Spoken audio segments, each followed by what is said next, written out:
The Galactic Council chamber hung in the quiet dark of space, built into the hollowed-out core of a dead moon. Inside, the air hummed with tension.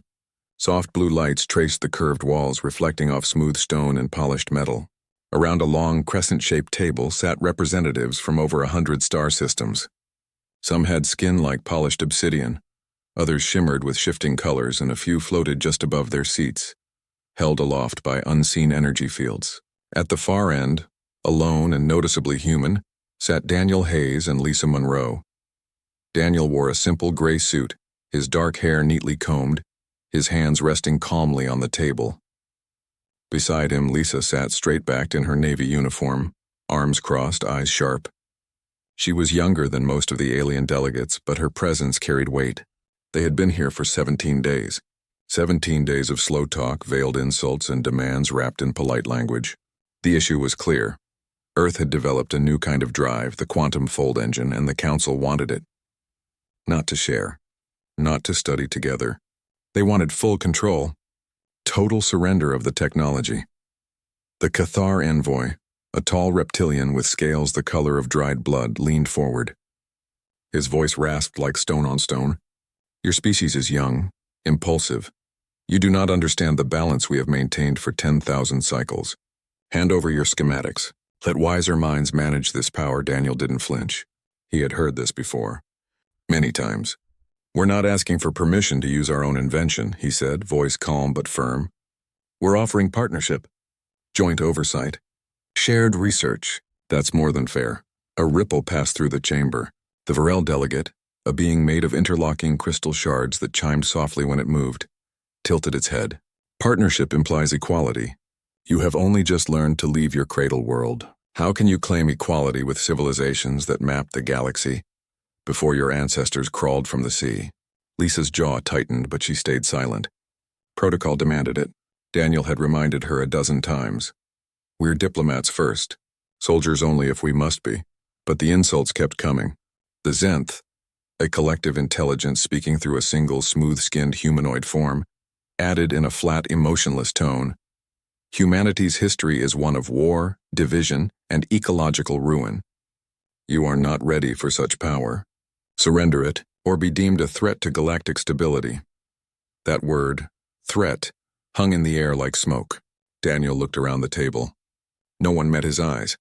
Even the smaller species, the ones Earth had quietly aided during past crises, stayed quiet. Fear ruled this room, not justice.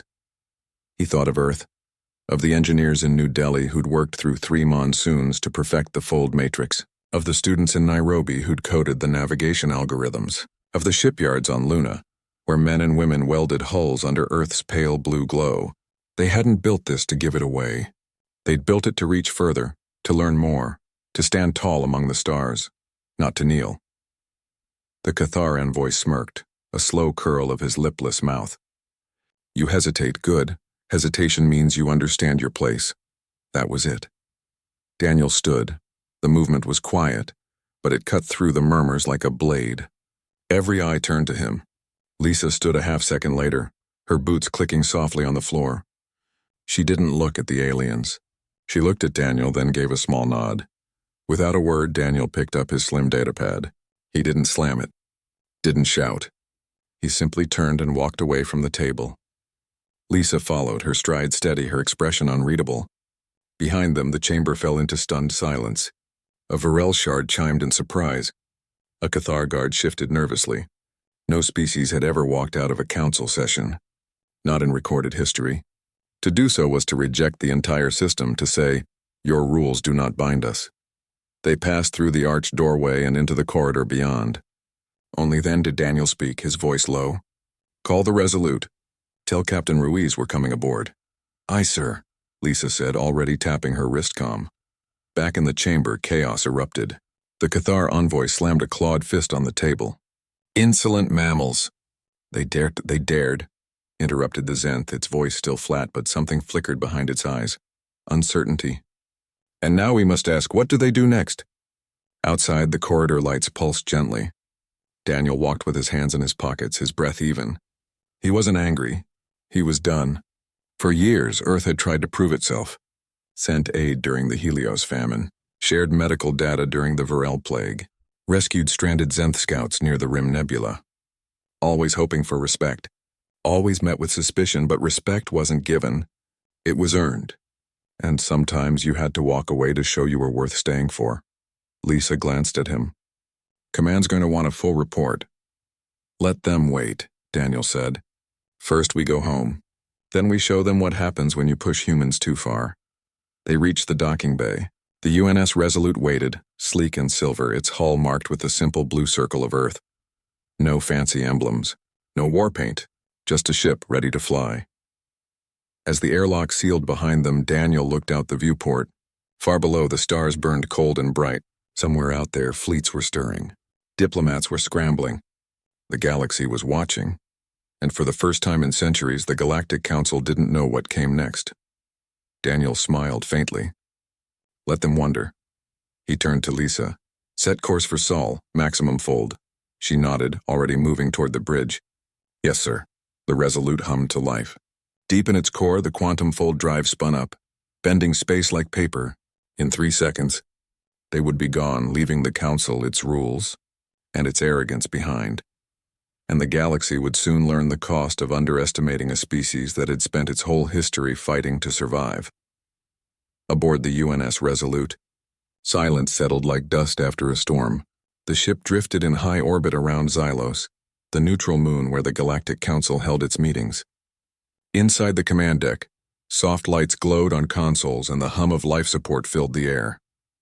Daniel Hayes stood by the main viewport, arms folded, watching the distant speck that was the council chamber. Lisa Monroe sat at the comm station, her fingers moving lightly over the screen, scanning signals from across the sector. Earth Central had responded within the hour. Their message was short and clear. Maintain posture. No escalation unless provoked, but make them understand we are not begging for a seat, we earned it. Daniel had read it twice, then nodded. No anger, no panic, just resolve. Down in the ship's mess hall, the crew spoke in low voices. Some were nervous. Others were proud. All of them knew what walking out meant. It wasn't just a protest. It was a line drawn in the void.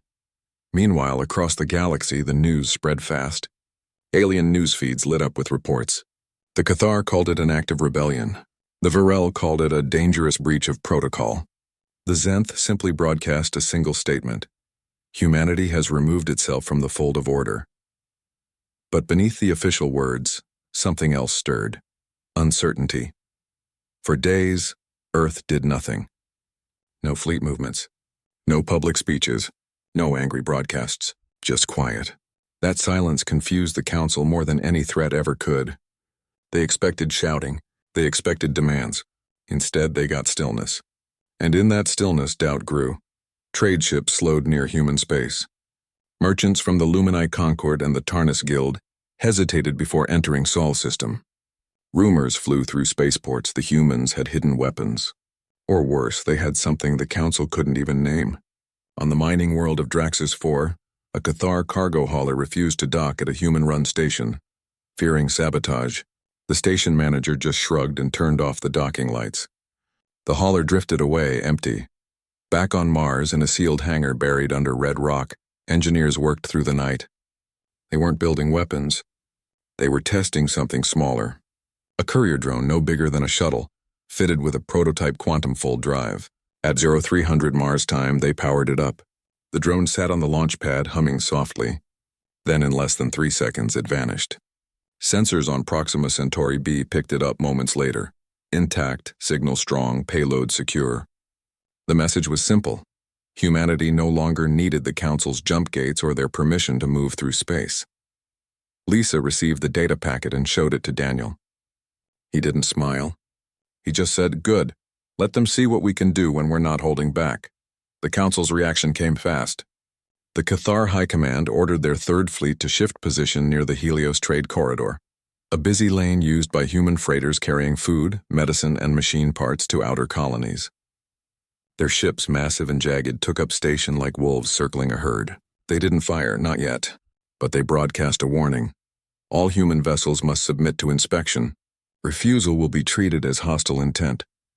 Daniel watched the report from the Resolute's bridge. They think we'll fold under pressure. he said. Lisa shook her head. They don't understand. We've been under pressure since day one. Ice ages, plagues, wars, we don't break. We adapt. On Earth, no panic spread. Factories kept running. Schools stayed open. Farmers planted crops under open skies. But in hidden bunkers and orbital yards, work sped up. Full disruptor satellites. Small silent devices, signed to scramble older FTL fields, were loaded onto automated launchers. Not to attack, just to defend. Then came the test. A Cathar cruiser hailed the freighter Dawn's Promise as it entered the corridor. The ship, carrying wheat and solar panels to the colony on Epsilon Eridani III, was commanded by Captain Nora Bell, a woman who'd flown supply runs since before Mars had its first dome. The Cathar demanded she power down her engines and prepare for boarding. Nora didn't argue. She didn't beg. She simply tapped a command into her console. The Dawn's Promise blinked out of existence. One moment it was there, a slow-moving dot on the Cathar sensors. The next gone. Not destroyed. Not jammed. Just folded. Reappeared 3 light-years away, coasting safely toward its destination. The Cathar bridge fell silent. Their sensors scrambled, their comms filled with static. They had no way to track or stop a ship that could vanish and reappear faster than thought. More freighters followed. One by one, they folded through the blockade like ghosts. The Cathar fired warning shots into empty space, useless. Their dreadnoughts loomed large. But they were blind against a technology they couldn't touch. Then the disruptors activated. Hidden satellites. Drifting near asteroid belts and dead comets powered up. Invisible pulses rippled through local space. Any ship using old-style warp or jump drive suddenly found their engines stuttering, their navigation failing. Cathar vessels drifted powerless for hours. Panic spread through their fleet. Reports flooded their command channels. Engines offline. Comms down. No fold signature detected. Humans are gone. Back on Xylos, the council chamber buzzed with fear. The Varel envoy requested an emergency session. The Zenth remained silent, but their representative's posture shifted, less rigid, more thoughtful. Even the Cathar began to whisper among themselves. What if Earth struck back? What if they cut off all fold travel? What if they simply left the galaxy behind and built their own? But Earth didn't strike. Didn't threaten. Didn't gloat. Instead, a civilian science vessel, the Horizon, launched from Luna. It carried no weapons. Only researchers and a live data feed. As it passed near Cathar space, it broadcast a simple message in 50 languages. We fold to explore. Not to conquer, the message spread. Minor species long ignored by the Council began to listen.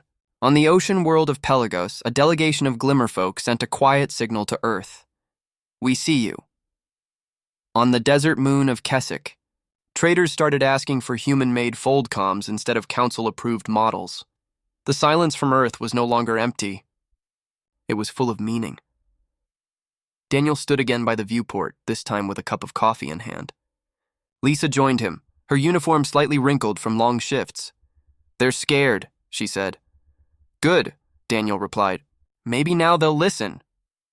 They walked out thinking we were weak, Lisa said. Now they're realizing we walked out because we didn't need them, Daniel nodded. Far below, the stars shone steady. No explosions. No battles.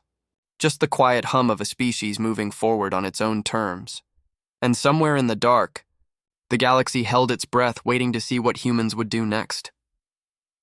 2 weeks after the walkout, the Cathar made their move. They could not accept being ignored. To them, silence from a younger species was not peace, it was insult. An insult demanded correction, so they gathered their might. The 3rd and 5th fleets, over 200 warships strong, moved into position around the Helios trade corridor. This was no mere blockade now. It was a show of force meant to crush human pride before it spread to others. Their dreadnoughts, black and jagged like broken teeth, hung in space, weapons charged, comms open. Every human freighter entering the corridor was hailed with the same command. Power down! Prepare for full inspection. Surrender all quantum fold data or be destroyed. Captain Nora Bell was the first to face them again. She piloted the Dawn's Promise on another run, this time carrying medical supplies to a plague-stricken colony. The Cathar cruiser Vorthax locked targeting beams on her ship. Last warning, human. Obey or burn. Nora did not answer with words. She tapped her console. The Dawn's promise folded. It vanished from the Cathar sensors so fast that their targeting computers registered only static. The Vorthax fired anyway, a plasma burst that tore through empty space. On the bridge, Cathar officers shouted in confusion. How could a slow freighter disappear like a ghost? But it was not just Nora. Across the corridor, 5 more freighters folded in perfect sequence. One after another, they blinked out, reappearing light years away before the Cathar could even adjust their scanners. The blockade, built on the assumption that humans would obey, collapsed in minutes. Not from battle. From irrelevance, then came the second blow. Hidden in the asteroid fields near Helios, small satellites powered up. These were not weapons. They were fold disruptors, devices designed not to harm but to confuse. They sent out low-frequency pulses that scrambled older FTL fields. The Cathar ships, relying on jump drives centuries old, suddenly found their engines sputtering. Navigation failed. Comms filled with noise. One by one, their warships drifted, blind and stranded. Panic spread through the Cathar fleet. Orders clashed. Some captains tried to retreat. Others fired wildly into the void. None of it worked. Human ships moved like shadows, folding in and out of reality while the Cathar floundered in silence. On Earth, no celebration erupted. No victory speeches, just quiet efficiency. Engineers monitored the disruptors. Pilots ran drills. Farmers harvested crops. Life went on, as if the galaxy's greatest power had not just been humbled by cargo haulers, but the message was clear across every star system. Humanity did not need permission to move.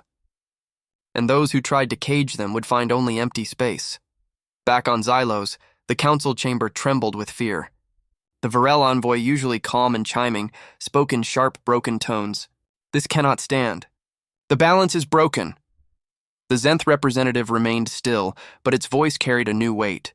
Balance was an illusion. Humanity has shown us the truth. We either adapt or become obsolete. Even the Cathar began to fracture. Younger officers questioned their elders. Why attack a species that offered partnership? Why provoke a power you cannot touch? Then came the broadcast. Lisa Monroe stood on the bridge of the Resolute, her uniform crisp, her eyes steady.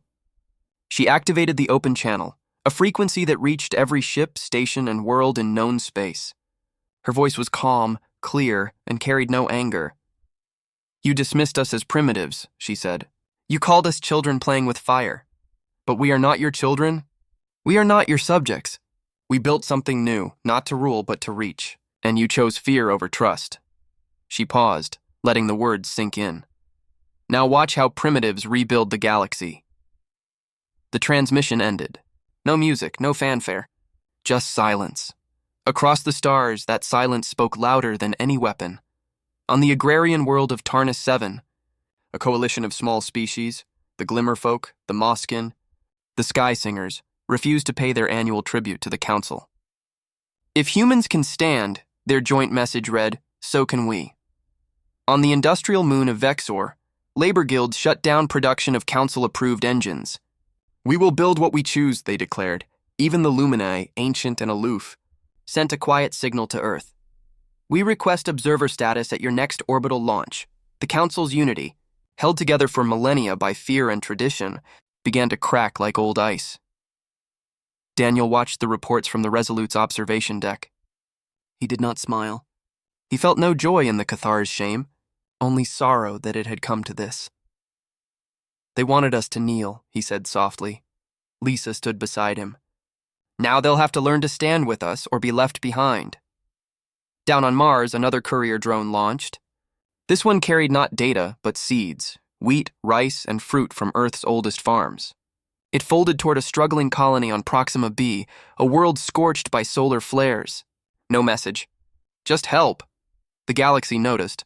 The Varel, ever pragmatic, sent a private channel request to Daniel. He declined. Not out of pride, but because the time for private talks was over. If they wanted to speak, they would do it in the open, as equals. The Cathar High Command recalled their fleets.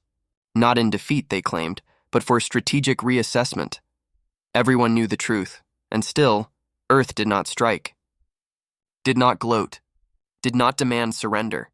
They simply existed, free, capable, and unafraid.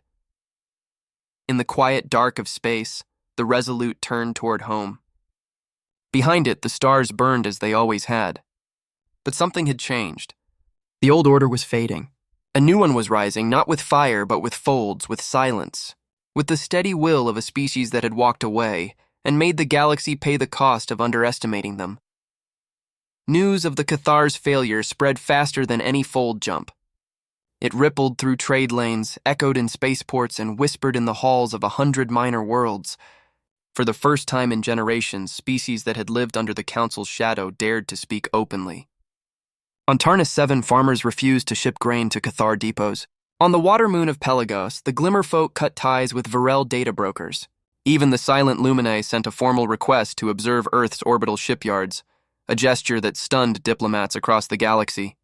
Humanity had not fired a single shot.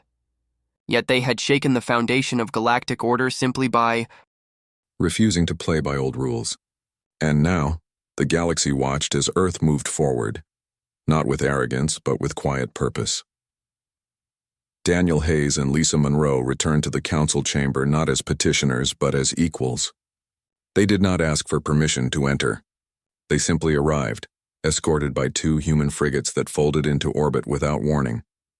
The chamber guards, still rattled from recent events, did not stop them. Inside, the air was thick with tension.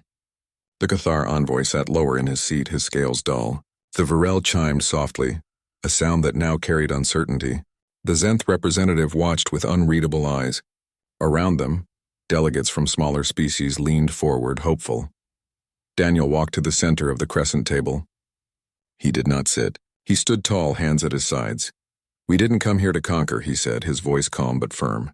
"We came to coexist, but coexistence requires respect, not subjugation." He paused, letting the words settle. For years, Earth offered aid without asking for favors. We shared medicine during the Varel plague. We rescued Zenth scouts lost near the Rim Nebula. We fed colonies when the Cathar raised tariffs. We never asked for thanks, but we did expect basic fairness. He looked around the room, meeting each gaze. Instead, you called us children. You demanded we hand over our future like it was yours to take. You threatened us for daring to stand on our own. Lisa stepped forward slightly, not to speak, but to stand beside him, a silent reminder that Earth's strength was not just in words, but in unity. "The blockade failed," Daniel continued, "not because we fought back with weapons, but because we no longer needed your gates, your rules, or your permission to move through space. We walked away because we knew our worth. And now you must decide. Will you treat us as partners, or will you keep clinging to a system that is already breaking apart?" Silence followed. Not the stunned silence of before, but a thoughtful one, the kind that comes before change. Then the Cathar envoy rose slowly. His voice was rough, but stripped of its old pride. "We have misjudged you.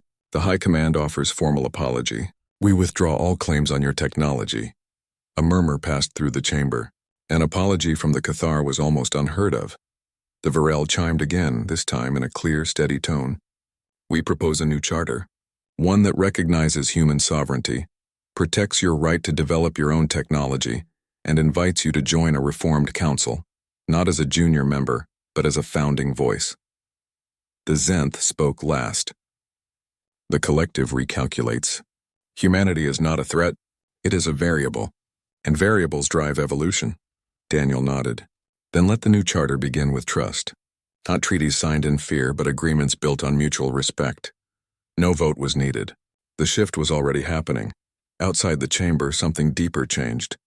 Young delegates from minor species, those who had never been allowed to speak at council sessions, now gathered in the corridors, talking openly with human officers. A Glimmerfolk envoy shyly asked Lisa about foldcoms. A Moscan engineer shared schematics for water purifiers with an Earth technician. For the first time, the galaxy felt less like a hierarchy and more like a network. Back on Earth, life continued as it always had. Children played in parks, trains ran on time, factories hummed. But now alien ships docked at orbital stations not as inspectors but as guests. Virel scholars visited universities in Kyoto. Cathar medics trained alongside human doctors in Nairobi. The fear was fading, replaced by curiosity. Daniel stood once more on the Resolute's observation deck, watching a joint fleet exercise unfold in the void. Human frigates flew in formation with sleek Varel cruisers and blocky Cathar support ships. They weren't allies yet, not fully, but they were learning to move together. Lisa joined him, holding 2 cups of coffee. She handed one to him. "They thought walking away was weakness," she said. "No," Daniel replied, sipping the hot drink. "It was the first act of strength they couldn't ignore." He thought of the engineers on Mars, the farmers in Iowa, the students in Jakarta who had no idea their quiet work had reshaped the stars. Humanity hadn't won by shouting. They had won by being steady, by building, by refusing to break.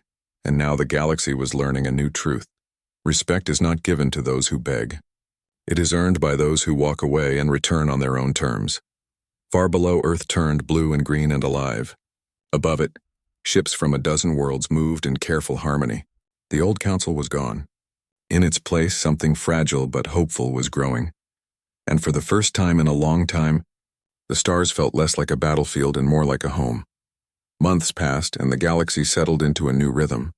The old ways did not vanish overnight, but they no longer held the same power. Where the Galactic Council once demanded obedience, a new network of cooperation began to grow.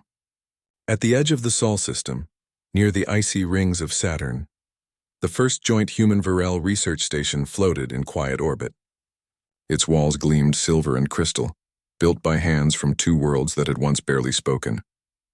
Inside, human engineers and Varel scholars worked side by side, not to weaponize the quantum fold drive, but to use it for healing, for exploration, for sending aid to distant colonies in need.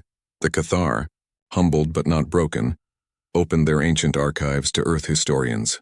They shared star maps older than human civilization, records of lost species and warnings about cosmic dangers long forgotten. In return, Earth sent medical teams to help heal wounds from old wars and new plagues. Trust did not come fast, but it came true. Trade flourished. Not because the Council ordered it, but because species chose it. Human-made foldcoms became the standard across the outer rim. Cathar alloys strengthened human hulls.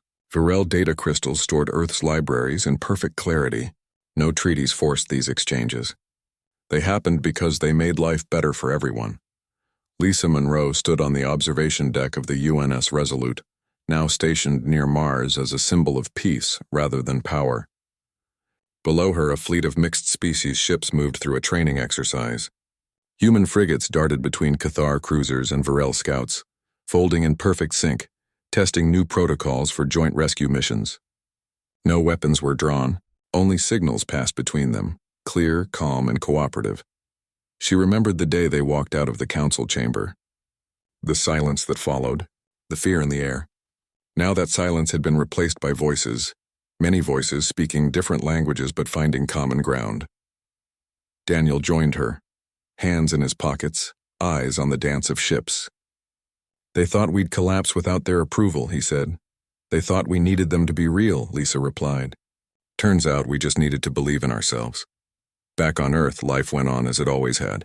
Children played under open skies, chasing balls and laughing. Farmers harvested wheat under the warm sun. Students in classrooms from Buenos Aires to Bangkok studied the stars not as distant rulers, but as neighbors. Most of them had no idea how close the galaxy had come to war, or how quietly it had been avoided. And that was fine. Peace was not always loud. Sometimes it was just the sound of a freighter folding safely home, or a shared meal between species who once saw each other as threats. The Zenth, ever watchful, began sending young representatives to Earth schools. Not to spy, to learn.